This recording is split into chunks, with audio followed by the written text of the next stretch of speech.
মিষ্টি খোলা রাখলে মাছি তো বসবেই। আল্লাহ তাই! আচ্ছা আপনি যখন রাস্তার পাশে হেঁটে যান তখন পাশে যদি আম গাছ থাকে এবং আম ধরে, তো সেখান থেকে কি আম যেহেতু দেখা যাচ্ছে, আপনি কি পেড়ে নিয়ে চলে যান? যারা আসলে এই কাজটা করেও তাদেরকে আমরা কি বলি জানেন? চোর বলি। সে যেই করুক। আমরা কিন্তু বলি না যে, "ও রাস্তার পাশে আম গাছ আছে, আম দেখা যাচ্ছে। সো এই আমটা আমার মনে করে আমি বাসায় নিয়ে যাই।" অথবা ধরেন যে ব্যাংকে টাকা গোনে, তার সামনে তো টাকা দেখতে পাওয়া যাচ্ছে। তার মানে কি আসলে সে সেই টাকার মালিক? সে নিয়ে বাসায় চলে যাবে? একটা রেস্টুরেন্টে আপনার পাশের টেবিলে কেউ একজন অনেক ভালো, ভালো মজার খাবার অর্ডার করেছে। আপনি কি ওখান থেকে গিয়ে খপ করে খাবার নিয়ে আসেন? এর অর্থ হলো কোনো কিছু দেখতে পাওয়া মানেই সেটা আপনার অধিকার না। আপনি দেখতে পারেন কিন্তু that's not your property. Have some common sense. Next লজিকটা খুবই মজার। বিদেশে পুরুষরা মেয়েদের দিকে তাকায় না। কারণ সেখানে সেক্স অ্যাভেইলেবল। ওহ মাই গড! বাংলাদেশে তো ভাত অ্যাভেইলেবল। তাও আপনি ভাত খান কেন? যেটা অ্যাভেইলেবল সেটা তো আমাদের করার কথা না, তাই না? মানে আপনার লজিকে। আপনার ফোনে ইন্টারনেট সারাক্ষণ অ্যাভেইলেবল আছে, ওয়াইফাই সারাক্ষণ অ্যাভেইলেবল আছে। তো তারপরেও আপনি Facebook, YouTube এগুলো দেখেন কেন? অ্যাভেইলেবল তো আছে। এগুলো দেখার কি দরকার? যারা বিবাহিত, যাদের জন্য সেক্স অ্যাভেইলেবল, তারা কি আসলে রেপ করে না? অ্যাবিউজ করে না? তারা কি আসলে হ্যারাস করে না? এর পরের মজার লজিক, একটু ঢেকে রাখলে এরকম হতো না। ওয়াও! যে ভাই ধরেন আপনার বাসায় চুরি হয়েছে, আপনি এখন পুলিশের কাছে গেলেন। পুলিশ যদি বলে, "আপনি বাসা ঠিকমতো আসলে সিকিউরড করেন নাই। আপনার বাসার তালাটা ভালো ছিল না। একটা স্মার্ট লক লাগাবেন ৳১.৫ লাখ দিয়ে। সেটা লাগান নাই কেন? দোষ আপনার, চোরের না।" তখন কেমন লাগবে ভাই আপনার? হু, হু। নগ্নতা দেখলে মানুষ কন্ট্রোল হারায়। ওমা! এইটা তো একটা নতুন যুক্তি।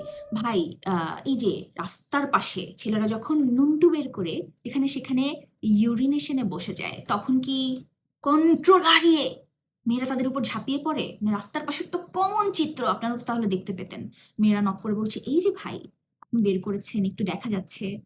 আসেন দেখি, আমার কন্ট্রোল হারিয়ে ফেলছি আমি।" এখানে আবার অনেকে লজিক নিয়ে আসে, না ছেলেরা তো ছেলে, ছেলে আর মেয়ে হচ্ছে আলাদা।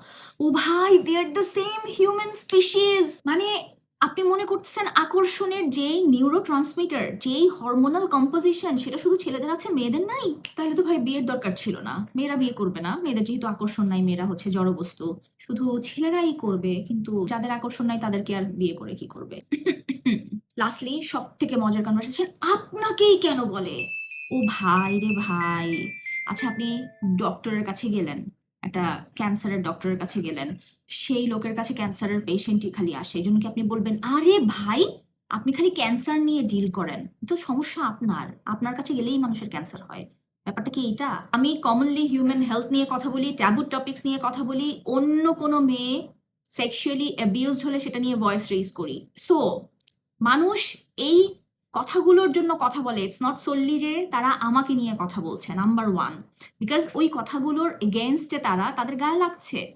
সো এখানে আমার জায়গায় অন্য যেকোনো মেয়ে, আপনি দেখেন যারা তাদের যেকোনো প্রফেশনে ভোকাল, এরকম যেকোনো মেয়ে, ইনক্লুডিং আপনাদের আপাদমস্তক পর্দা করা নারী নেত্রী, তারা পর্যন্ত অনলাইনে আপনি খুললে দেখবেন আমার আমার নিজের চোখে দেখা যে সেক্সুয়ালি হ্যারাসড হচ্ছে। হাত এতটুকু কেন বের করে রেখেছে? সেটা নিয়েও হ্যারাসমেন্টের শিকার হয়েছে। মানে অন্যদের কথা আপনি শুনতে পান না কেন জানেন? কারণ অন্যরা এটা নিয়ে ভয়েস রেইজ করে না। আপনি এসে বলবেন, "আল্লাহ ভাই মশা কেন আপনাকে কামড়ায়? আপনার দোষ।" এইটুকু বুদ্ধির মানুষ আমার দরকার নাই। এরকম লো আইকিউ এর মানুষ যারা আছে এদেরকে কোনো রকম বাকবিতণ্ডা ছাড়া আমি ডিরেক্ট ব্লক দেই। গত কয়েকদিনে 1000-এর উপর মানুষকে ব্লক দেওয়া হয়ে গেছে। সামনে আরো দেওয়া হবে, কোনো সমস্যা নেই। বাট যারা স্মার্ট, যারা বুদ্ধিমান, যারা জানতে চান, শিখতে চান, আমাকেও জানাতে চান এবং লজিক্যালি কথা বলতে চান, দে আর মোস্ট ওয়েলকাম টু কমেন্ট। সামনে আবার দেখা হবে আপনাদের মতো স্মার্ট মানুষের সাথে।